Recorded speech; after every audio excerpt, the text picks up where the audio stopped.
adalah Roh Kudus yang saat ini seperti pada permulaan gereja bekerja dalam setiap penginjil yang membiarkan dirinya dirasuki dan dituntun oleh Roh. Jadi Bapak Ibu yang terkasih,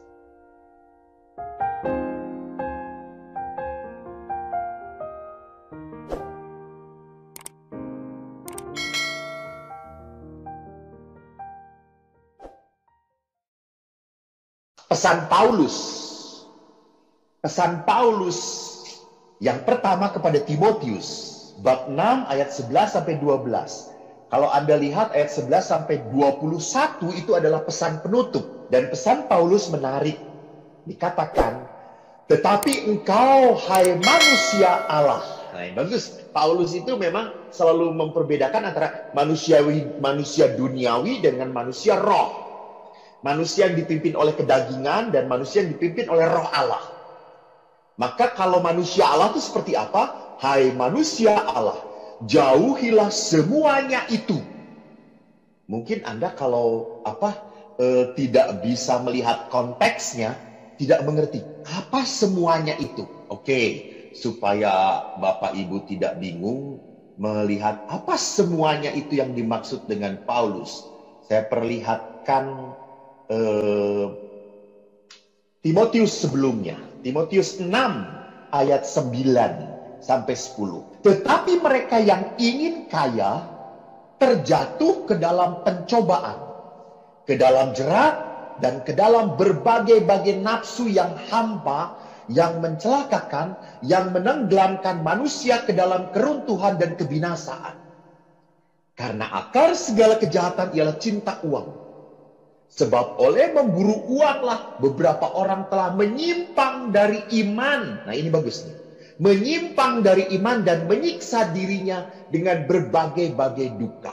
Jadi kalau orang yang bukan manusia Allah, tadi dikatakan manusia Allah, jauhilah semuanya itu. Semuanya apa? Semua yang membuat kamu menyimpang dari iman dan membuat hidup kamu tersiksa dengan berbagai duka.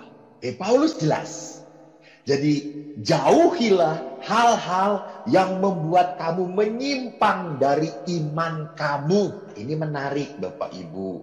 Jadi tolonglah sebagai orang beriman itu perbanyaklah mendengar firman Tuhan. Karena firman ini yang bisa menguatkan kita. Firman ini yang gak akan pernah mikirin tentang yang membuat kita meragukan bahwa pandemi ini adalah hukuman dari Tuhan. Kalau kita terlalu banyak mendengarkan segala berita yang membuat kita gelisah, akhirnya apa? Seperti Paulus tadi katakan, menyiksa diri dengan berbagai-bagai duka. Jadi penyiksaan diri dengan berbagai-bagai duka dalam hidup kita, bukan karena duka cita itu datang, bukan. Karena kita membuka hati kita.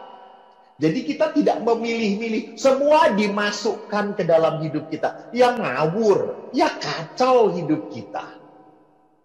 Jadi tolong selama pandemi jangan terlalu banyak share-share hal-hal yang membuat gelisah. Hal-hal yang membuat kepahitan. Hal-hal yang membuat orang sakit, kecewa, luka. Tolonglah share hal-hal yang membuat sukacita. Berikan salam kepada teman-teman. Berikan doa kepada teman-teman. Jadi ini adalah hal-hal yang Yang tidak mematikan iman kita. Saya teruskan kembali. Apa yang dikatakan Paulus teruskan ya. Jadi jelas ya. Jauhilah semuanya itu. Saya sudah mengatakan semuanya itu apa. Sekali lagi, hal-hal yang membuat kamu jauhi iman kamu dan menyiksa dirimu dengan berbagai-bagai duka. Jauhi. Lalu apa saran Paulus? Kejarlah keadilan, ibadah, kesetiaan, kasih, kesabaran dan kelembutan. Bertandinglah dalam pertandingan iman yang benar dan rebutlah hidup yang kekal. Bapak Ibu, kenapa saya memberi warna merah kepada kalimat-kalimat perintah ini? Jauhilah, kejarlah, bertandinglah, rebutlah. Kalau dilihat dari konteksnya, ini pesan Paulus yang terakhir di dalam surat pertamanya kepada Timotius, rupanya Paulus mengajak umat untuk mempunyai iman yang aktif. Jangan punya iman yang mandek. Jangan punya iman yang diem saja. Jangan punya iman yang menunggu. Punyailah iman yang aktif. Bagaimana iman aktif itu ditunjukkan?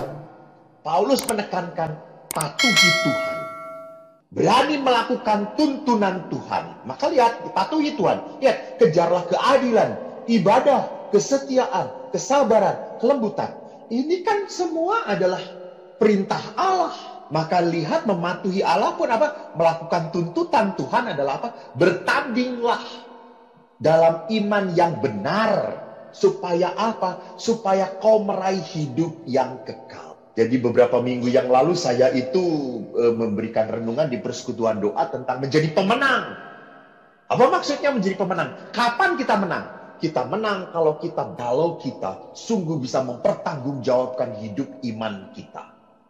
Dan kita sungguh mengandalkan kemurahan hati Allah sampai kerajaan Allah. Jadi bagi Paulus, rupanya untuk sampai kehidupan kekal, itu adalah sebuah perlombaan. Sebuah upaya iman. Maka di sini, iman yang aktif yang dituntut oleh Paulus. Jadi percaya kepada Allah, ini juga menarik kutipan. Ini saya tiba-tiba mendapatkan. Bukan menjadi penonton. Kita tuh jangan pernah menjadi anggota gereja yang asik cuma menonton. Dalam persekutuan juga tidak hanya ikut persekutuan, hanya maaf bukan menyindir gitu. Kadang-kadang orang juga hanya ikut sambil lalu gitu kan. Oh, sedang puji-pujian. Oh, si Pastor Eko Borokokok sedang ngasih renungan. Oh, sedang ini.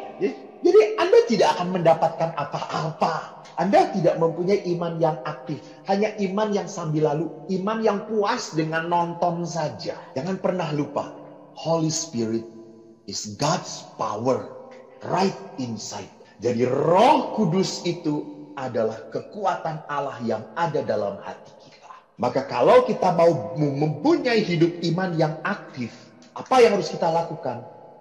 Kita harus hidup di dalam Roh. Jadi hidup beriman yang aktif adalah hidup di dalam Roh Allah. Maka tadi Paulus mengatakan, hai engkau manusia-manusia Allah. Nah, jelas toh, manusia-manusia daging, manusia-manusia Allah. Jadi disebutnya kan pneumatikoi kalau dalam bahasa Ibraninya. Pneumatikoi, pneuma roh. Hidup di dalam roh, hidup karena Allah. Nah, saya ingin mengutip audiensi Bapak Paus Fransiskus 2013 tentang hidup dalam roh. Beliau mengatakan, siapa sebenarnya tenaga pendorong dari penginjilan dalam hidup kita dan di dalam gereja? Paus Fransiskus mengingatkan, siapa sih sebetulnya motivator terkuat di dalam hidup gereja ini? Paus Paulus ke-6 menulis dengan jelas. Jadi Bapak Paus Fransiskus pun mengutip Bapak Paus sebelumnya. Adalah Roh Kudus yang saat ini seperti pada permulaan gereja bekerja dalam setiap penginjil yang membiarkan dirinya dirasuki dan dituntun oleh Roh. Jadi Bapak Ibu yang terkasih, perhatikan bahwa Bapak Paus mengingatkan kita pertama-tama harus dirasuki oleh Roh Allah. Bagus kata-katanya gitu ya. Kerasukan. Bapak Ibu pernah nonton kuda lumping? Kalau orang lihat kuda lumping, nanti setelah selesai ini buka YouTube tentang kuda lumping. Saya juga sedang ngikutin tentang itu, lucu sekali gitu ya. Di Jawa Timur ada macam-macam gitu kan. Ada apa yang singa dengan barongsai, bukan barongsai. Pokoknya kayak gitu. Kan orang mereka itu dibuat trans, dimasuki oleh roh yang lain. Sehingga mereka dalam tanda petik kesurupan. Kalau orang kesurupan tuh makan beling, makan paku pun gak terasa apa-apa. Nah sama. Paus mengatakan kita harus dirasuki, kita harus kesurupan roh Allah. Ini menarik, kesurupan roh Allah. Jadi kalau orang kesurupan roh Allah, apa yang akan terjadi, duka cita, penyakit, penderitaan, tidak pernah membuat hati dia ciut. Karena udah dirasuki oleh Roh Allah. Dan kalau orang sudah dirasuki oleh Allah, pasti orang ini akan mudah dituntun oleh Tuhan. Nah, sama kan kalau orang kuda lumping juga sama toh. Kalau dia udah trans, sudah jalan, kan ada yang ngaturnya. So. Makan, dia akan makan. Jungkir, dia akan jungkir. Gigit api, gitu. Makan paku, dia akan lakukan. Dituntun oleh siapa? Oleh yang merasuki dia. Maka kalau Paulus mengatakan dengan bahasa orang harus dirasuki oleh Roh Allah, itu berarti apa? Orang itu memang harus dipenuhi oleh Roh Kristus di dalam dirinya. Nah, kalau kita kembali, oleh karena itu untuk menginjili penting untuk membuka diri kita sekali lagi kepada cakrawala Roh Allah. Tanpa merasa takut terhadap apa yang ia minta atau kemana ia akan menuntut kita, menuntun kita. Nah, seringkali ini yang membuat manusia enggan dekat dengan Tuhan adalah apa? Mungkin kalau dekat dengan Tuhan, Tuhan itu menuntut, wah pasti saya harus mengurangi hobi saya. Hobi saya motor-motoran bisa 7, 8, 9 jam harus dikurangi. Karena apa? Karena saya dekat dengan Tuhan. Sekali lagi jangan pernah berpikir bahwa kalau Allah dekat dengan kita, Allah ingin mencabut semua kegembiraan kita. Rasanya bukan seperti itu. Jadi Allah mau menuntun manusia pada apa? Kadang-kadang pada tempat yang tidak kita kehendaki. Dan kita tetap harus bertahan berada di situ. Sama, siapa yang mau COVID-19 ini ada? Nggak ada. Tetapi memang kalau dengan rasukan Roh Kudus dalam hidup kita, maka tempat yang tidak kita sukai pun tetap kita bisa melihat, merasakan penyertaan Allah. Ini orang yang dirasuki oleh Roh Allah. Nah, Bapak Paulus menegaskan kembali, manusia itu seperti seorang musafir yang melintasi padang pasir. Dan kalau di padang pasir yang paling berharga itu bukan emas, bukan perak, bukan berlian, tapi air. Maka tidak aneh kalau Yesus mengatakan, akulah air kehidupan. Jadi dia adalah Roh Kudus yang berasal dari Bapa dan yang dicurahkan ke dalam hati manusia. Jadi Yesus itu adalah air kehidupan yang membawa Roh Kudus. Ingat, sebelum Yesus pergi terangkat ke surga, Yesus sudah berkata, aku memang harus pergi supaya Roh penolong itu datang dan menguatkan kamu. Jadi memang Yesus sadar bahwa manusia tidak selamanya berada secara fisik bersama Yesus. Kehadiran Yesus diteguhkan oleh kuasa Roh Kudus, oleh kehadiran Roh Kudus dalam hidup manusia. Maka kalau manusia itu mau dirasuki oleh Roh Allah, mau menjadi manusia Allah, mau menjadi seperti Kristus, ya sama harus dirasuki oleh Roh Allah. Jangan pernah lupa waktu pembaptisan pun, waktu Yesus dibaptis oleh Yohanes Pembaptis, Roh Allah turun atas Yesus. Sama. Dan kalau pertanyaannya, kapan kita mendapatkan karunia Roh Kudus? Jelas. Kita sudah dibaptis, saudaraku. Di dalam sakramen baptis, Roh Kudus itu dicurahkan. Dan di dalam sakramen Krisma, karunia Roh Kudus itu dikuatkan, diteguhkan kembali. Namun pertanyaannya, lihat saudaraku, kalau kita mengerti bahwa kita sudah dicurahi Roh Kudus, tapi kenapa Roh Kudus tidak berdaya dalam hidup kita? Kenapa Roh Kudus itu tidak mengatur pilihan hidup kita, pikiran kita, keinginan kita, perasaan kita? Jadi kita sendiri, jangan-jangan kehidupan kita sendiri yang membuat mati roh di dalam diri kita. Jadi roh itu tidak dipupuk, tidak disuburkan, tidak dihidupi, tidak disadari bahwa ada Roh Allah dalam hidup kita ini. Bahkan tadi saya sudah mengatakan, Paulus pun mengingatkan kepada jemaat di Roma. Mereka yang hidup menurut daging memikirkan hal-hal yang dari daging. Mereka yang hidup menurut roh memikirkan hal-hal yang dari roh. Jadi saudaraku, lihat kata yang dipakai oleh Paulus adalah memikirkan. Jadi kalau orang hidup dalam daging, pikirannya, keinginannya hanya terpusat pada daging melulu. Jadi yang menyenangkan dia itu adalah sesuatu yang membuat tubuh dia mendapat sensasi. Jadi kalau dia dapat sensasi, melihat yang bagus-bagus, mendengar yang indah-indah, mencicipi yang enak-enak, mengalami yang dia sukai, itu orang yang masih tergantung hidupnya di dalam daging. Jadi jangan pernah berpikir itu cuma berpikir saja, tetapi berpikir ini kan berpikir pun akan mengatur keinginan kita, bahkan akhirnya ketindakan kita. Jadi apa yang kita pikirkan pasti akan mempengaruhi tindakan kita. Misalnya, saya itu tahu Pak Rusli ini senang motor. Saya senang motor. Langsung cepat sekali matching. Langsung cepat sekali gabung. Langsung punya keinginan. Pak, kita jalan-jalan yuk Pak. Yuk Pak, kita naik motor Pak. Ya.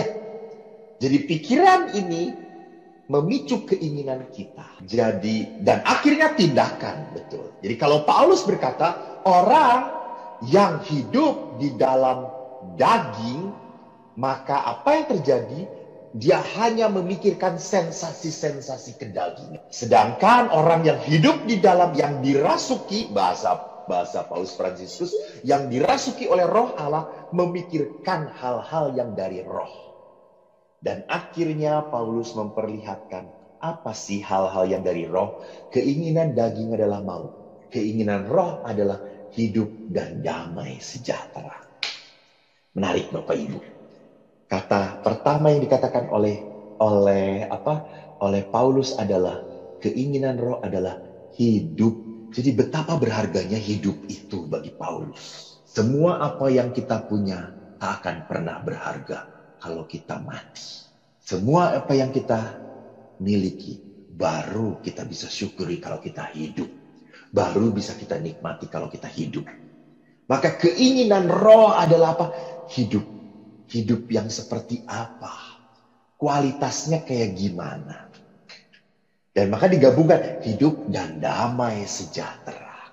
Nah, sekarang kita melihat bagaimana kalau orang yang dirasuki oleh roh Allah, jelas sekali Nabi Yesaya mengatakan karunia-karunia Roh Kudus.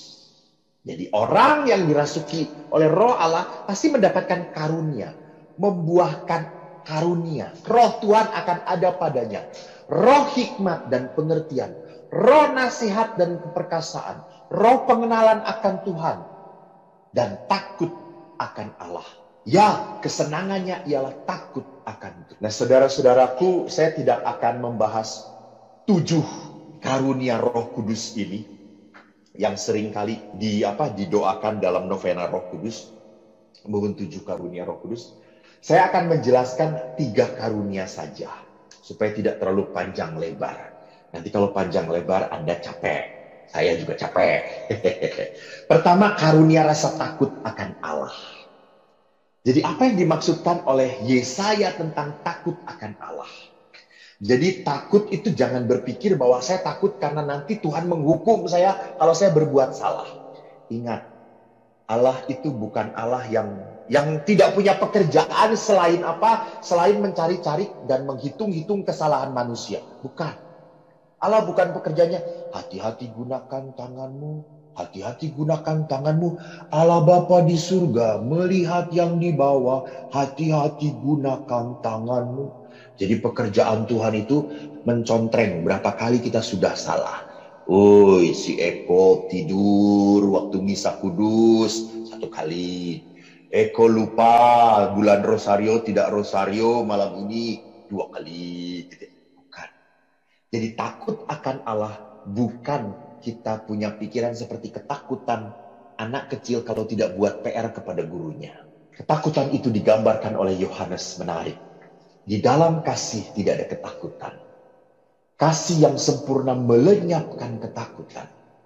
Sebab ketakutan mengandung hukuman, dan barang siapa takut ia tidak sempurna dalam kasih. Jangan pernah lupa, Yohanes sendiri pernah mengatakan Allah adalah kasih. Jadi kalau karunia rasa takut akan Allah, itu berarti apa? Saya itu takut nyakitin hati Allah. Kenapa? Karena Allah itu penuh kasih pada saya. Jadi kalau orang yang mengasihi Tuhan, sungguh hidup di dalam kasih Tuhan, ia tidak akan pernah seenaknya berbuat dosa.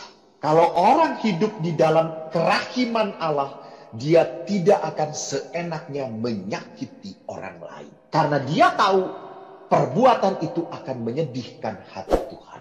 Jadi karunia rasa takut akan Allah itu berarti apa? Orang selalu memperhitungkan Tuhan. Apakah Tuhan berkenan atau tidak? Apakah perbuatan ini membuat saya menjauh dari kasih Allah atau tidak? Kan tidak mungkin ya menjadi sebuah keanehan saudara-saudara. Kalau saya mengasihi saudara, saya pun membenci saudara. Tidak mungkin gitu ya. Kalau saya mengasihi saudara, saya berarti saya cuek pada saudara. Tidak mungkin. Kalau saya mengasihi saudaraku, saya akan memberikan yang terbaik kepada orang yang saya kasihi. Betul. Jadi lihat, kasih itu berarti apa? Memberikan yang terbaik bagi yang kita kasih. Demikian juga kepada Allah. Jadi takut akan Allah itu artinya saya takut perbuatan saya menyakiti Allah yang begitu menyayangi aku. Jadi itu yang pertama ingin saya paparkan kepada Anda tentang karunia rasa takut akan Allah. Yang kedua, karunia keperkasaan. Rasul Paulus kepada jemaat di Filipi pernah berkata, segala perkara dapat kutanggung di dalam Dia yang memberi kekuatan kepadaku. Ingat, di dalam Dia. Jadi Paulus berkata, di dalam Allah semua hal dapat saya tanggung. Di dalam Tuhan. Bukan karena aku, saya kuat, segala perkara dapat kutanggung karena aku kuat. Tidak.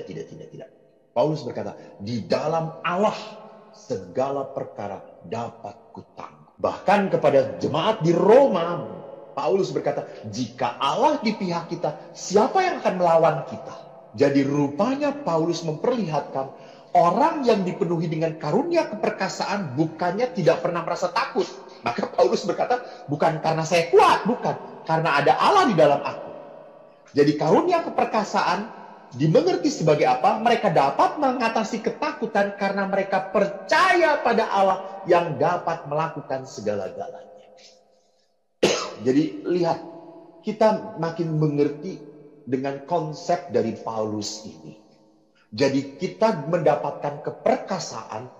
Kenapa orang bisa bertahan di dalam penderitaan? Sekali lagi bukan karena dia kuat. Kenapa? Karena di dalam Allah saya menanggung segala-galanya. Jadi bersama Allah saya bisa menjadi kuat. Bersama Allah ada penopangku. Maka dikatakan di dalam Mazmur, Tuhan engkaulah gunung batuku, tempat pertahananku. Jadi Allah itu di dalam pemazmur pun mengatakan Allah itu gunung batu dan tempat pertahananku.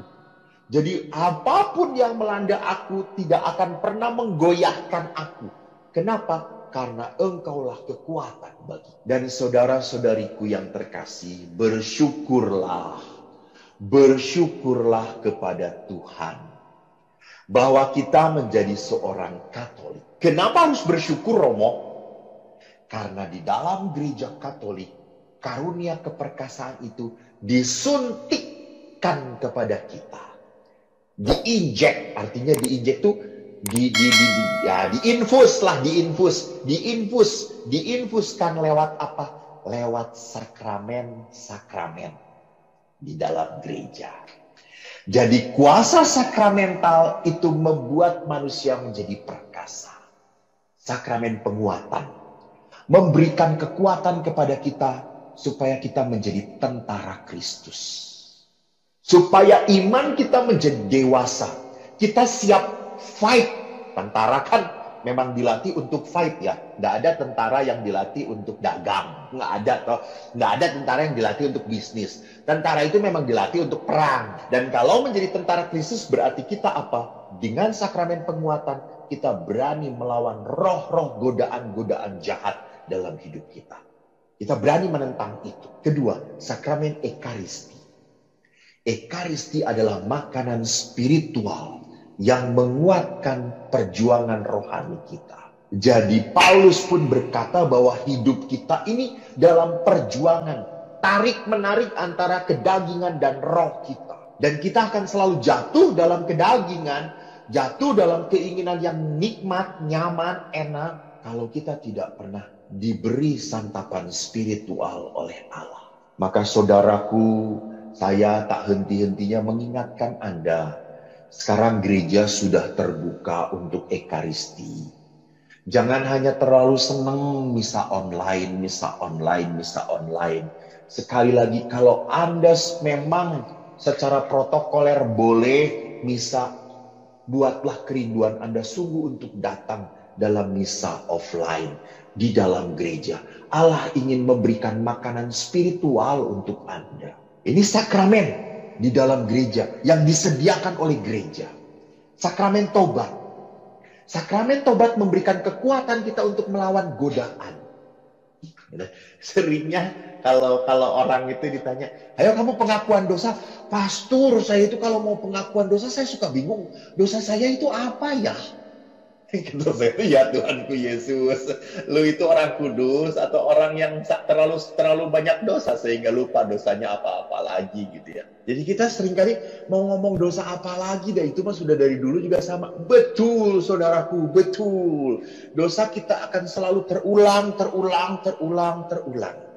Tapi dengan sakramen pengampunan, sakramen tobat, minimal kita bisa mengurangi. Kita tidak jadikan dosa itu sebagai habitus kebiasaan. Jadi kan tadi dikatakan dengan karunia pertama, roh takut akan Allah. Jadi roh takut akan Allah bukan karena nanti Anda dihukum di api penyucian yang apinya membara 7 kali lipat panasnya. Bukan, tetapi saya dengan setia pada roh sakramen pertobatan, kita akhirnya semakin lama semakin mengasihi Allah dan punya kepekaan tidak tega untuk menyakiti Tuhan. Itu buah dari sakramen tobat. Sakramen perminyakan. Sakramen perminyakan adalah karunia kekuatan kepada kita untuk apa? Untuk menguatkan perlawanan terakhir dalam hidup kita. Jadi saya seringkali kalau memberi perminyakan kepada orang yang sekarat maut dengan penyakit yang berat sekali, saya hanya berkata, Tuhan, jangan sampai dia kehilangan iman. Jangan sampai penyakit ini membuat dia meragukan Tuhan. Semoga penyakit yang berat ini membuat dia mau mempersatukan penderitaan ini dengan penderitaan Kristus. Itu maksud dari sakramen perminyakan. Jadi lihat saudaraku, karunia keperkasaan dicurahkan di dalam gereja kita. Terakhir, karunia pengenalan akan Allah. Saya tertarik untuk membacakan ini saja dulu ya. Sungguh tolol karena kodratnya semua orang yang tidak mengenal Allah sama sekali. Dan mereka tidak mampu mengenal Dia yang ada dari barang-barang yang kelihatan. Dan walaupun berhadapan dengan pekerjaannya, mereka tidak mengenal senimannya. Sebaliknya mereka menganggap sebagai Allah yang menguasai jagat raya ialah api, angin, udara kencang, lagi pula lingkaran bintang-bintang atau air yang bergelora, ataupun penerang-penerangan yang ada di langit. Jika dengan menikmati keindahan mereka sampai menganggapnya Allah, maka seharusnya mereka mengerti betapa lebih mulia penguasa semuanya itu. Jadi karunia pengenalan akan Allah membuat manusia semakin peka bahwa segala hal di dunia ini tidak pernah bisa mengatasi Tuhan. Maka ada lagu toh, kadang-kadang worship leader juga kalau persekutuan doa berkata, Allah kita lebih besar daripada masalah kita. Allah kita lebih besar dari pandemi 19 ini. Allah kita lebih besar dari segala ketakutan kita. Ya, ini karunia pengenalan akan Allah. Kalau yang diciptakannya saja sudah begitu besar, berarti sang penciptanya lebih dahsyat, saudara-saudara. Maka terakhir, saya hanya akan menyimpulkan dari perjalanan kita, waktu kita pertama-tama bertemu sekian puluh tahun lalu dalam dalam acara kebangunan rohani, kasih dan keadilannya memulihkan. Lalu akhirnya kalau kita tidak terlalu baik dengan Tuhan, kerahiman Allah tidak ada dalam hati kita, kita selalu akan berteriak, apakah dengan pandemi ini Tuhan adil? Maka mari kita simpulkan, kita harus mempunyai iman yang aktif. Aktif, pertama, sadar bahwa hidup itu adalah karunia. Bahwa Anda masih hidup, itu adalah kehendak Allah. Ini adalah berkat yang tidak bisa diambil oleh siapapun kehidupan kita. Jadi kehidupan adalah karunia pertama dan utama bagi kita. Maka terimalah, syukurilah. Kedua, supaya kita mempunyai hidup yang benar sampai kepada kerajaan Allah. Allah memberikan kekuatan iman untuk kita. Jadi Allah tidak membiarkan kita mengembara di dunia ini tanpa tuntunan. Tidak. Allah memberikan tuntunan kepada Anda. Allah memberikan kekuatan iman. Dan terakhir, saudaraku, Allah senantiasa lebih besar dari setiap musibah apapun. Jadi kita harus percaya Allah kita lebih besar dari pandemi COVID-19 ini. Allah kita lebih besar dari apapun yang kita hadapi.